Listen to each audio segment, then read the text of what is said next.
have went back and gone, okay, look, we're just going to put out a public statement that says, please don't bring your gun in here, but they're not going to outright ban. It's kind of still sitting on the fence there. Well, Eric Reed is dug up at this place in Jacksonville, Florida, that a man went to a series of these stores that the MDA has been sort of boycotting, or telling that they're going to lose all their business if they don't announce that they don't want guns in there. And this man first robbed a GameStop video game store at 556 Marsh Lane, was it? Let's see if I can get that exact address again. It was at I just had it up and lost exactly where it was, but it was in Jacksonville. But he went and 556 Marsh Landing Parkway, and the criminal's name is William Chapman, 26-year-old. Well, he went and robbed the GameStop, ripped them off for a whole bunch of money, at gunpoint. And then after he robbed the GameStop, who was completely undefended because none of the workers there had a concealed firearm, and of course their clients and customers have been abiding by their "we don't want your guns here" rule, or flat out support the "no guns here" rule. So a criminal went in with a gun, and there was nobody there to defend anybody. It ripped them off of a whole bunch of money, armed robbery. And this was at 11:15 a.m. This wasn't like late at night or anything. This was late morning. And then after robbing the store at pistol point, he took his money, and then he ran to Target. When he was at Target, who recently has come out and asked groups like Open Carry Texas and other people to not bring their firearms in there kindly, especially openly carried. Please don't openly carry them. If you have a CHL, well, please don't let people know you're carrying, type of thing. But basically not being very, very Second Amendment friendly, although not outright banning and putting the signs up again. Target, ask their patrons not to bring guns there. So, again, target-rich environment. Pun very much intended. Chapman ran into Target and stole a bunch of clothes. And, of course, still had his gun in case anybody tried to challenge him, and he exited without paying.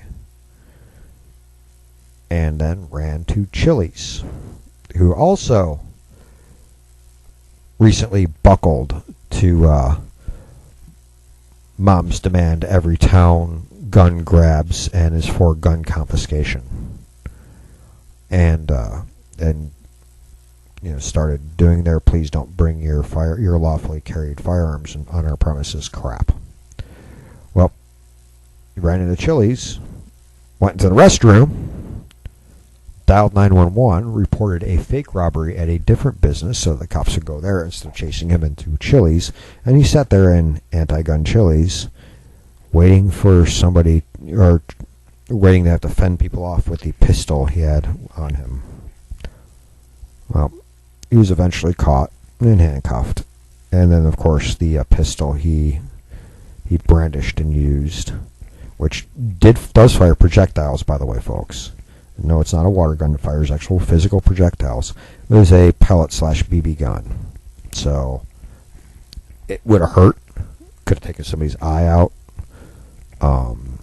Shot him in the ear, ruptured an eardrum, all kinds of really nasty stuff that you could have done to maim people or hurt them really bad. Chances of it causing fatalities, slim to none. Very slight, very small chance, like 1%. But by and large, not a deadly weapon, but still one that could maim. And thing is, had this happened at other locations that hadn't banned firearms within them, this guy may have ended up going out and catching a ride in a coroner's van. because, but he was smart. He went to places where guns are banned and robbed them with a BB gun, a pellet pistol. So, yeah, there you have it, folks. So, people so worried about guns that they're afraid of a BB gun because they can't tell the difference, and don't want people to have the real thing there, that they're willing to let somebody rob them with a BB gun. I don't want to play hero, folks, and some of those are really, really difficult to tell the difference between the pellet gun and a real gun. Some pellet guns, I mean, you can use them to kill small animals and birds, and you can use them for hunting, legitimately, especially the BB rifles and pellet rifles. So, they can kill, just usually will not be strong enough to kill a human being, just hurt you really, really bad. But, I don't know, had I been there and recognized that it was a BB gun, I probably would have fed it to him. But, without getting that confirmation, I don't know. Maybe I would have handed over my greenbacks too. Of course, then again, I'm not going to be visiting a GameStop anytime too soon because, well, they won't let me carry my concealed handgun there. Or let my wife, who has a CHL, carry hers in there. Even though they don't have the 30-06 signs up that legally prohibit it. There's still the polite thing is they ask that we don't. Okay, well, we won't go in there, we just won't give you our business. So how's that, folks? Wow, the hour is just flying by. I didn't realize how late it had already gotten. So, real quick, we already heard me speak the words that were written by Rick Perry, talking about the Jewish New Year. But I want to hear Rick Perry speak about what one of the things that Texas is doing, or some of the things that Texas is doing, to help veterans. So if you know a veteran in Texas, or somebody who's planning on getting out and moving to Texas, or you know military members who are here in Texas who may or may not be getting out in Texas, or at least transitioning while they're here, and even if they plan on living somewhere else, Texas has some things to help out and can help wade through some of that red tape that the VA has created, and they created so that the union-backed bureaucracy has to do less work than they really are supposed to be doing for more pay, of course. But what's Perry and Texas doing about it? Our men and women in uniform have valiantly served and profoundly sacrificed for our nation. That's why Texas is expanding staffing at the Texas Veterans Hotline with experts trained to help veterans deal with the VA. Callers can learn what they qualify for, and in the most urgent cases, TVC experts will work directly with the VA to help veterans get the answers and care they need and deserve. Call the hotline at 1-800-252-VETS. Thank you.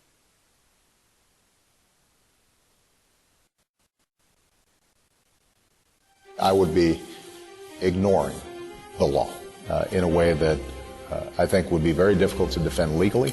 It's outrageous. President Obama is planning to offer amnesty to millions of immigrants who've entered the United States illegally. I would be ignoring the law. But Obama wants to do it after the November elections because he knows amnesty is unpopular and he doesn't want Democratic senators held accountable. We all celebrate legal immigration, but Obama's planned amnesty undermines one of the fundamental principles that makes our country so great, the rule of law. Very difficult to defend legally. We cannot hope to solve the crisis at the border without first addressing the fundamental cause of it. Log on to StopObamasAmnesty.com and sign the petition to stop Obama's amnesty. Senator Ted Cruz is leading the fight to secure the border, stop Obama's amnesty, and celebrate legal immigration. But he needs your help to hold Obama and Senate Democrats accountable. Sign the petition at StopObamasAmnesty.com and send a message to President Obama. No more amnesty.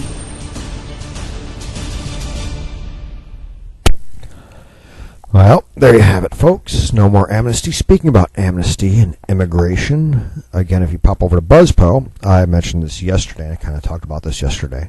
I did my write-up. I did write about it, like I said I was going to. I talked about the new detention center in Dilley, Texas. And if you don't remember, or if my memory is somehow clouded, which it could be, in any way, shape, or form, go on over and read up what's going on in Dilley, Texas. Now, you may be thinking, what do I care about a small town in Texas for? I live in Brockton, Massachusetts, or Orland Park, Illinois, or Peoria, Illinois, or I live up in Oregon, or Washington, or California, or down in St. Petersburg, Florida. Or I live even in Texas, but up in San Antonio. Why do I care what's going on in itty-bitty little Dilley, Texas? Which I think their claim to fame is Texas watermelons. Like me some Texas watermelons, especially in the summer. Good and refreshing. Just a little bit of salt on there. Very little, just enough for taste. But what's going on in Dilley, Texas? Well, the ICE, what do we call them? The Immigration and Customs Enforcement agents, under, of course, the Department of Homeland Security.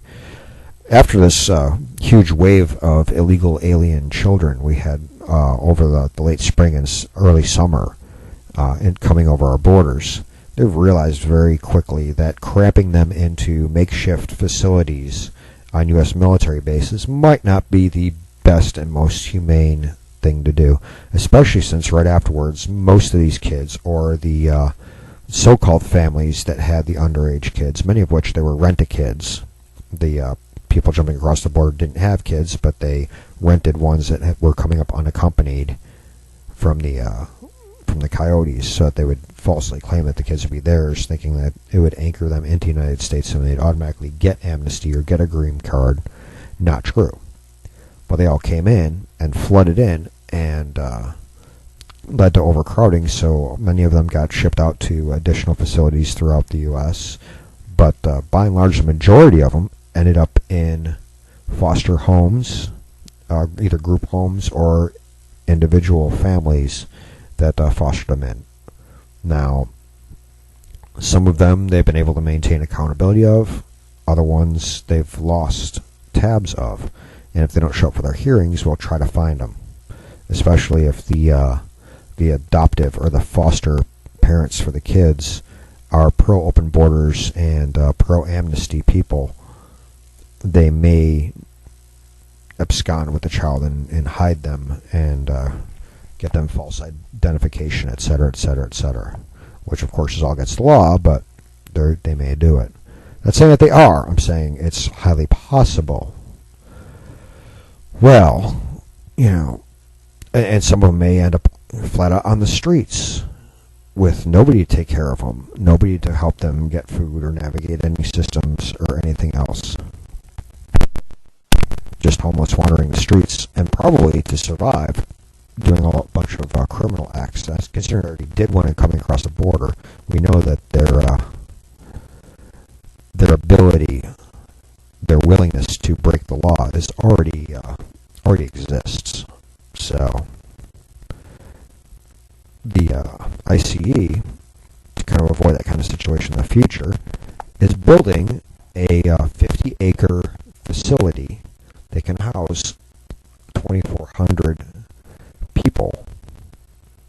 And they're building this in Dilley, Texas, and it's supposed to open in about 209 days now. They started the construction officially yesterday. They announced it back on Monday or Tuesday that they were going to, but actually broke ground, I think yesterday.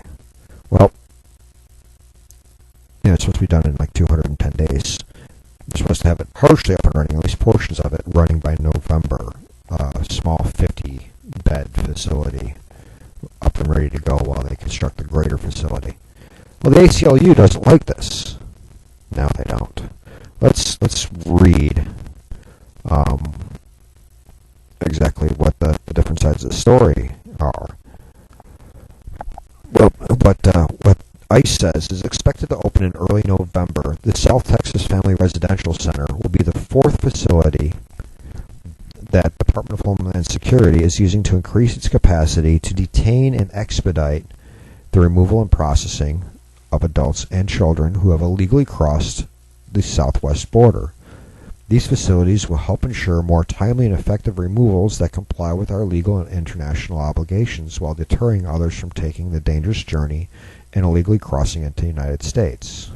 Now, folks, there are going to be some of these people that are going to be granted asylum, and that's what the deportation hearings are all about. Should they be granted asylum? Should they be granted, do they have some mitigating reason or extraneous, or not extraneous, but special circumstances that where they should be allowed to stay, allowed either asylum or I won't say amnesty, but given a reprieve for jumping the border, and perhaps given an immigration visa so they can start working on citizenship.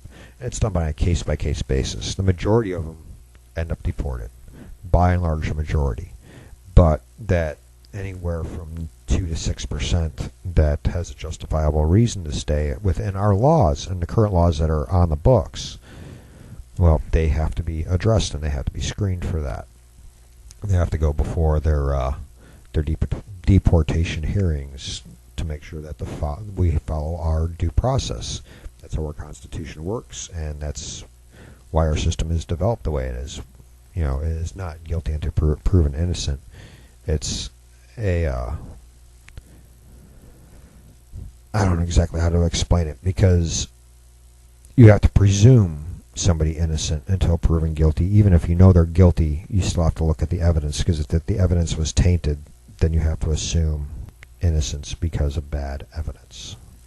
Anyway, that's what the court system is for, due process, folks, to make sure people are not unduly or unjustly punished.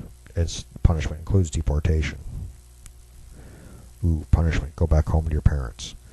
Anyway, this is the fourth. There are 3 other ones already up. The facility will eventually be able to accommodate 240 residents. The initial capacity will be about 480. So it's about 480 in November. Sorry, not 50, but about 480 until it's ready for its full capacity, which is going to take about 210 days.